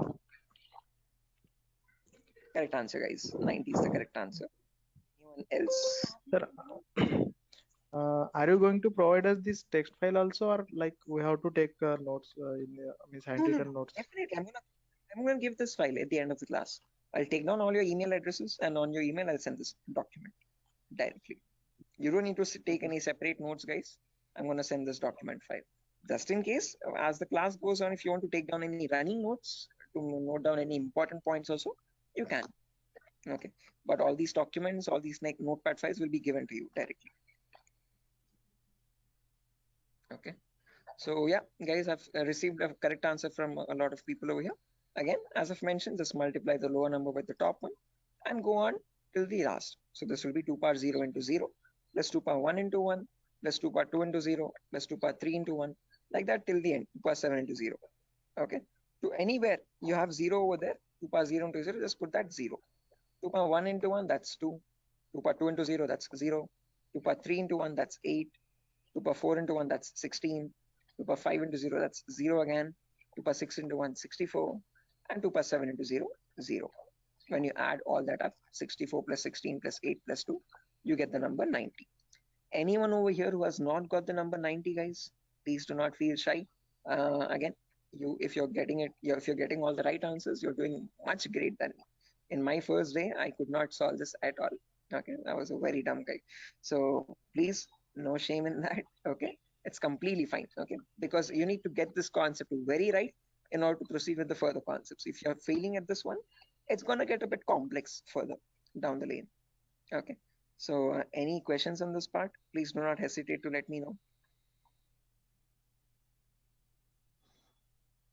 Okay, assuming everyone has got this right. With the other, yeah, exactly. The reason I'm showing you all this is to understand the range of IP addresses now. That's a great question. I was about to ask you. Again, I tell you myself, like in a real-time scenario, you would never have a necessity to convert a binary number to decimal or vice versa. But the reason why I'm showing you this is so that we can understand the whole range. So if you remember, I've told you, IPv4 addresses are 32-bit address. Okay, so in that 32-bit address, if I wanted to get the first IP address, all I have to do is put all zeros everywhere. Okay. Now, when you put all zeros everywhere, when you convert that, you get the final IP address as 0.0.0.0. Okay. But if you want to get the last IP now, you have to put all ones everywhere. Okay. In all the octets, I've put all ones. So when I convert that, now there will be 2 power 0 into 1 plus 2 power 1 into 1 plus 2 power 2 into 1, all the way up to 2 power 7 into 1. So that would be 1 plus 2 plus 4 plus 8 plus 16 plus 32 plus 64 plus 128. So that is how you get the number 255. Okay, so the last IP in the IPv4 range will be 255.255.255.255. You will never have a number above 255. The reason being, now you know, because when you convert from binary to decimal, the maximum number you can get is 255 only. So you can never have an IP address like 300.250 or 700.150, something like that. Okay, that's an invalid IP. Okay, whatever IP addresses you have, those numbers will always range between 0 and 255. Okay, is this clear, guys? Everyone? Why only specifically 255? Yes, yes. Any questions to this part? Perfect. No, this is Now the maximum. Maximum. Yeah, guys, was someone asking a question? No, I just asked you. This is the maximum IP address to be connected, and maximum host to be connected. Yeah, that's the last IP address you could get in the IPv4 range, Biswajit. No, this is the like from 0 to 255 hosts should be connected, I think. Not necessarily. When we talk about IP addresses now from 0000 to 255, we have around 4.3 billion IP addresses in total. Okay. What you're referring to is classes, guys. Class A, B, C. In class C, you can connect only 255 hosts. That is a much ahead concept. We'll reach there tomorrow. Okay. That's class C. Yeah, Vidyadhar. Exactly. Okay. So we have not come up to there, guys. So let's not jump ahead. That might confuse the other students. Okay. So we'll go in a very slow pace. Okay. We'll go step by step. Okay. Let's try to now we know the range of IPs. We know what IPv4 addresses are, how they look like. Okay, and what are the total like numbers, where are they starting from, and what maximum number can they hold. Okay, we know they start at 0000 and they end at 255, 255, 255, 255. Now in between these two numbers, how many addresses do we have is the main question. Okay, how many IPs are there? Okay, so for that, let's try to understand the sequence of sequence of IP addresses. Okay, and again, to understand sequence of IP, there are two simple rules. Rule number one is always start with the rightmost value. So if this is the first IP, 0000, next IP will be 0001, next IP 0002, next IP 0003, next IP 0004. This will go on up to 000255. Okay. After that, can I have an IP like 000256? Is this possible? No. Yes, this is not possible because 255th is the last IP that you can get in any octet. You cannot get a number above 255, guys. It is a very golden rule that you have to remember. Okay. Now, once this octet has reached the maximum value, there comes the rule number 2. Only after the rightmost octet has been completely filled, then go to the left value. Okay. And after going to the left value, reset the rightmost value back to 0. Okay. What I mean by that is now this is completely filled. So now this left value 0 changes to 1. Okay. And the rightmost value 255 again resets back to 0. Okay. So next IP after 000255, next is 0010. Now don't directly jump from 0010 to 0020. That is wrong again. Okay. Rule number 1, always go with the rightmost value first. So after 0010, you have 11, then 12, then 13, then 14. This goes up to 1255. Okay. After that, 20, then 21, then 22, then 23. Then you have 2255, then 30, 31, 32, 33, then 3255. Like that, it will repeat again and again and again. And somewhere you'll have 2550, 2551, 2552, 2553, 255, 255. Now, both these octets are filled, guys, as you can see. Okay. Again, rule number 2. Once the rightmost octets are filled, what it signifies? Those are the IP addresses, guys. Okay. So those are the IPs that devices can get in total.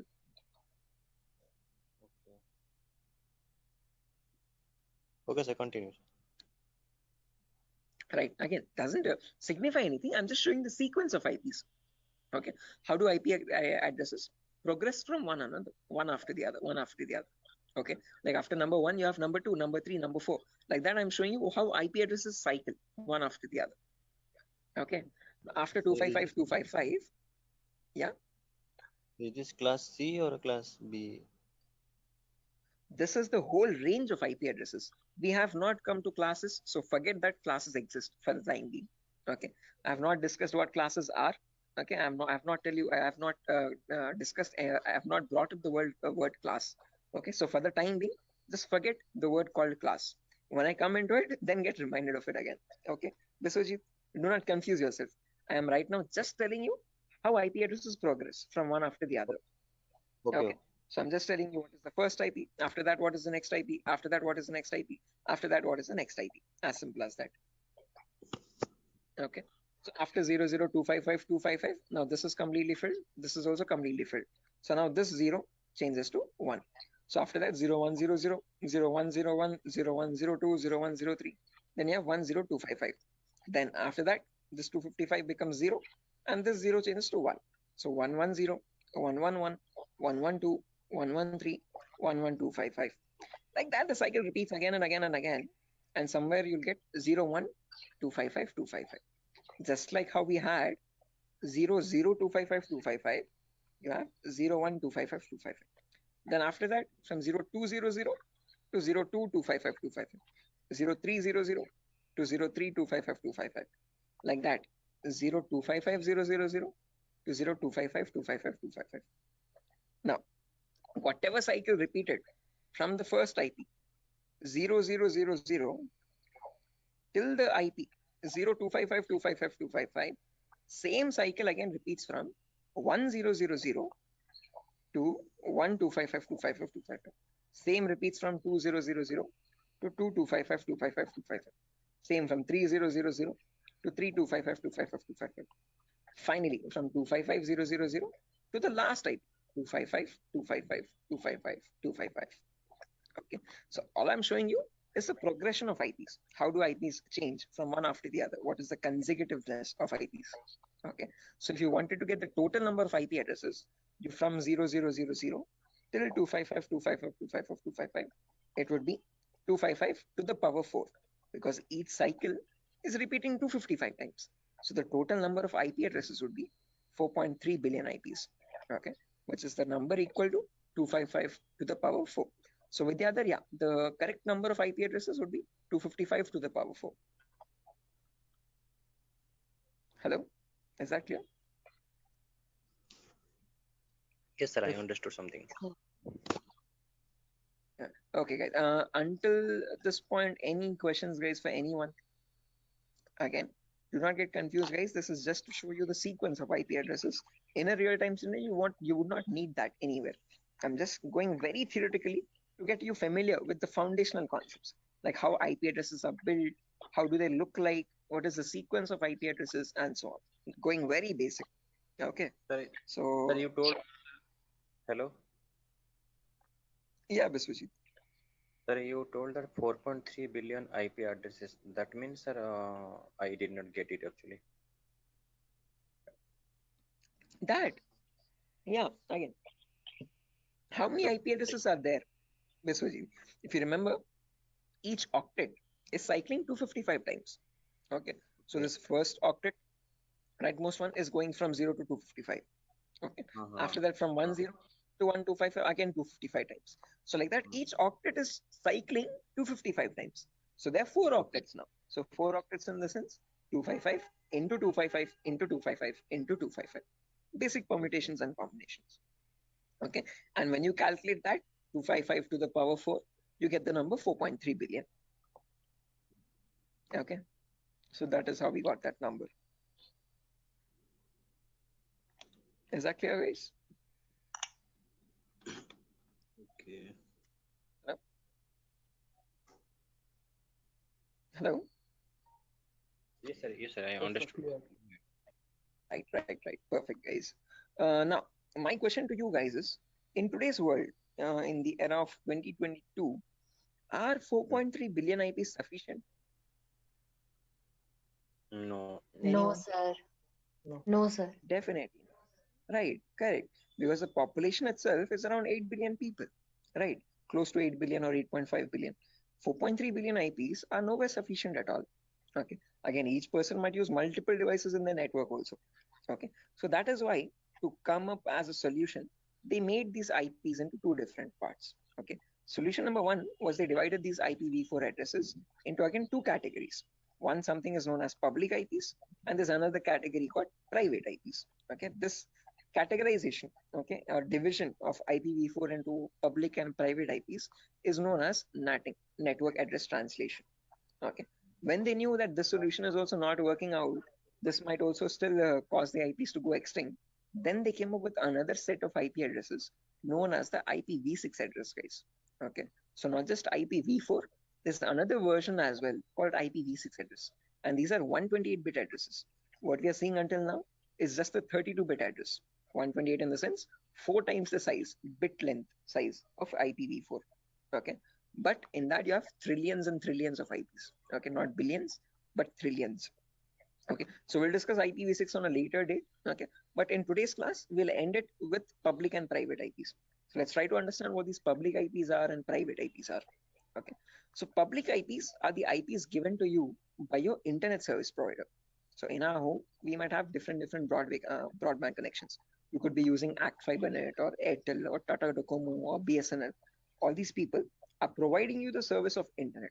Hence, they are known as ISP, internet service providers. Okay, they give you access to the internet by giving you a public IP.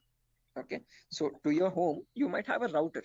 Okay, that router might be getting a wire from the outside. Okay, that outside wire, that cable is nothing but giving you the public IP. Okay, so if you want to check your public IP, you could just go to the browser, and in the browser you could just search what is my IP. What is my IP? And from that you get an IP address over here. If I click on the first link in the browser, you can see I'm getting my FiberNet from Act Fiber Beam. My location is Pedda Andhra Pradesh, Vishakhapatnam. Okay, so this is my public IP. This is the IP I'm using from my ISP to access the internet or to take the Zoom session. Okay, locally in my network, now I have multiple devices. I have my phone, I have my laptop, I have my smart TV, I have my smartwatch, and so on. So these devices internally or locally also need IP addresses. What they use in a local network, in an intranet, is known as a private IP. So private IPs are the IP addresses provided locally in a network. Okay, so this can be given manually by you, by the network admin, or they can be given automatically as well from a DHCP server. Now, don't worry what this DHCP server is. We'll discuss about it in tomorrow's class. But one important thing to note is public IPs are used for connecting to internet. Private IPs are used in a local intranet. Intra is nothing but a local network, a small indigenous your house network or home network. Okay. So if I just draw this out to show you much clearly, let's say over here, this is my ISP. I hope the drawings are visible, guys. This could be my ISP, internet service provider. Okay, and I have my house over here in Vishakhapatnam somewhere. Okay, in my house I have multiple devices. I have my phone, I have my laptop, I have my smart TV, and I have my Wi-Fi router also. Okay, this router is getting a connection from the ISP outside externally. Okay, this is nothing but my public IP. Okay, this is the public IP part. Oh, sorry, public IP. Okay, on the intranet locally. Now these devices, every device will be connected to the router internally. Okay, by giving the correct Wi-Fi router password. Okay, and these devices will get the private IPs. Okay, my phone will get one private IP. My laptop will get a different private IP, and my smart TV could be getting a different private IP. Each of them will be unique in a local network. Okay, so this is where public IPs come into play, and this is where private IPs are used in a local network. Is this clear, guys? Any questions up to this part, theoretically? Hello? Public ISP, private. Okay, sir. Any questions, guys? Sir, actually, internet, just. Yeah, internet is what you connect to the World Wide Web. Okay, whenever you're opening up your browser and connecting to any public website, okay, that public website is nothing but the internet facing site. Okay, the google.com or your yahoo.com, youtube.com, all these are public addresses. Okay, private IPs are the local IPs. So your inside home network is a private IP network, and that private network is known as the intranet. Okay, and this is the intranet, INTRANET. Okay, intra is nothing but local network, and this is the internet. Okay. Is this clear, guys? Any questions or doubts up to this? Yes, please go ahead, guys. Sir, why they have been given private IPs? Like they are also connected with internet somewhere around. Okay. So, like, why they are they have been given private IPs? They should be public, right? Which ones? I didn't get your point. Who's Like asking the question, guys? the devices which are in the home, they are in private IP, right? So somewhere Yeah. around they are also in connection with the ISP. So they should be public, you know. They should also be public. Yeah. So good question, Tripti, I guess. So whenever now let's notice over here. Let's say I have one phone over here, and I have my laptop over here. Okay, let's say my brother's using my phone at the moment. Let's say this is my phone. I'm browsing Facebook from my phone. My brother is using his laptop and he's also browsing Facebook. Okay. Now each of them, when they want to connect to the internet, okay, they will use the public IP. One, let's say this public IP is something like let me draw this out. Yeah, annotate. Let's say over here, my public IP is something like 1.2.3.4. Okay. Now, whenever we want to connect to facebook.com, we will use our public IP that we are getting from our ISP 1234. And using that IP, we will go and contact Facebook. And from Facebook, we will load our pages, internet or our Facebook feed or whatever it is. Okay. Now, let's say I am also browsing Facebook. My brother is also browsing Facebook from the same public IP. Now, how does Facebook know how to send my data to my phone exactly and my brother's data to the laptop or computer he is using? Okay, up to public IP, it will reach a router. But from the router, how does the router know which is the device which is holding my phone and which is the device which is holding my brother's laptop? That is where private IPs come into play. Okay, because my phone has a unique private IP where I have my account and my brother's laptop has his own unique private IP where that system has its own private unique address again. Okay, so private IPs are used to identify a device in a local network and send the packets exactly to that device. Are you getting the point, Tripti? Yes, sir. Got it. Okay, so public IP is used to give you access to public services on the internet. Okay, but let's say in a local network, so when you're connecting to your Wi-Fi router to access facebook.com, your packet from your phone will always reach router first. From the router, so sorry for that, from the router it goes to Facebook server, public server. But when it is coming, when the response is coming back, it comes to router with the public IP. From that public IP, how does it know where to go? How does it know which device to connect? Because in your same Wi-Fi network, there can be many devices, multiple devices at the same time, right? For that local network connection, there is where we'll be using the private IPs, importantly, in a local network to give identity to each device in a local intranet private network. Is that clear, guys? Yes, sir. Right. Sir, I have a Perfect. question. Yes. Sir, can we change a private IP address by ourselves? Yes, you can. Private IPs are in completely your control, and you can modify them according to your choice. There was another question in the chat. But why you be subnetting? Again, Vidyadhar, subnetting is only a concept to reduce the wastage of private IPs. Again, others who don't know what subnetting is, guys, do not get confused. This is a very advanced concept. We don't need to go into that depth of networking. Okay, but subnetting is where you can divide one class into multiple classes.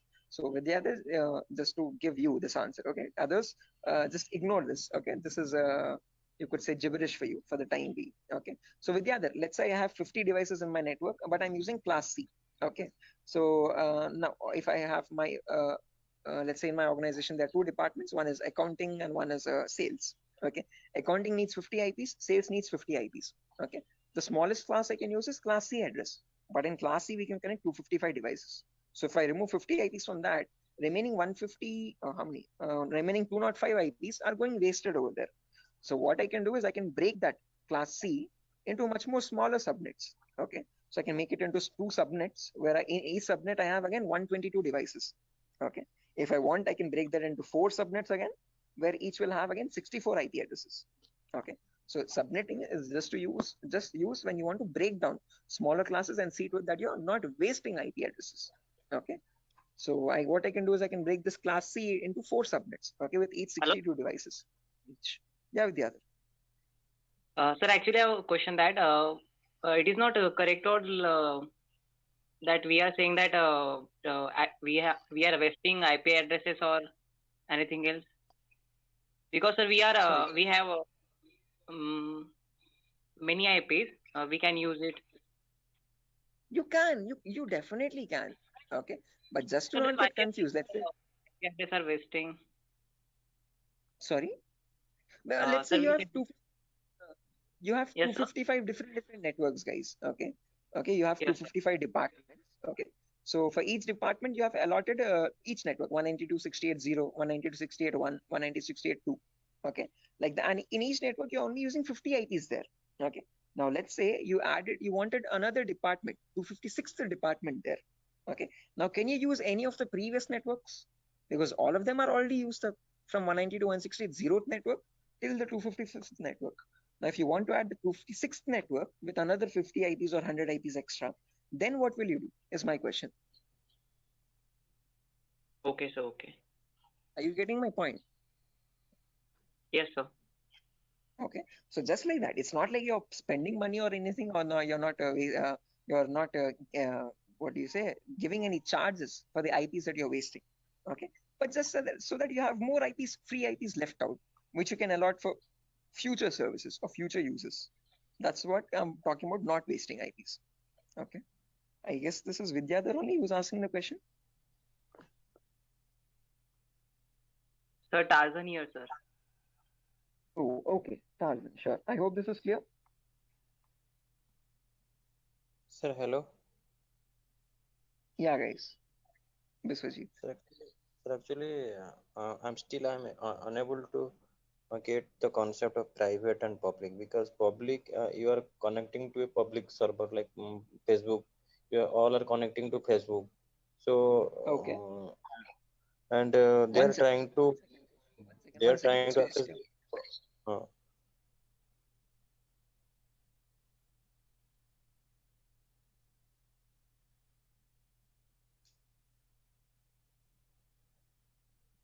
Stay on hold. Just give me 1 minute, guys. I'm so sorry for that. Biswajit, just give me a minute.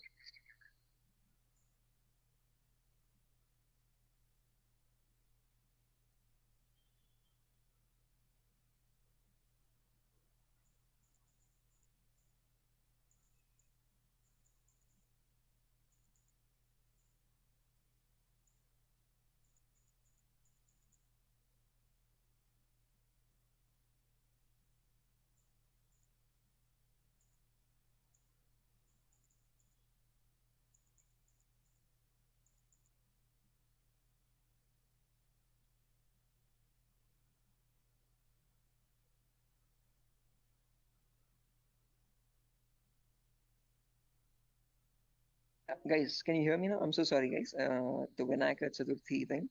But anyways, yeah, Biswajit, to come back to your point again, as I've mentioned, just remember one key point to note is that public IPs are used to access the internet. So when you want to connect to google.com from your laptop, okay, your laptop needs to get a public IP for that.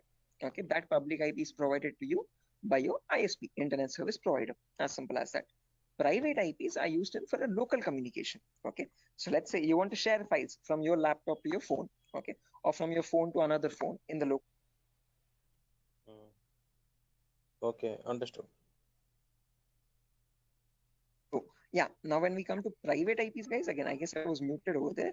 As I've mentioned, if you have multiple devices in a local network, now if you want to share files or anything from one device to the other device, if you want to share files from your phone to your laptop, or from your laptop to another phone or so, like, okay, you don't need public IP, you just need private IPs over there. Look, I understood. So means like there is one IP that is public to all, and but for that against to public IP there is also private IP to work internally for the internally. Exactly, for internal communications you have the private IP. Okay, for external, for connecting to a public service, there you would need a public IP.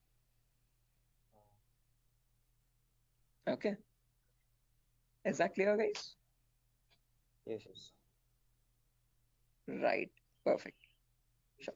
So yeah, again, that's that for today's class, guys. Nothing further to discuss. Okay, Hello. You're already hello. past. Yeah, Prasad. Yeah, sorry to ask you like this, sir. I have joined, half an hour late to the class, so I want to know the index. No worries, Prasad.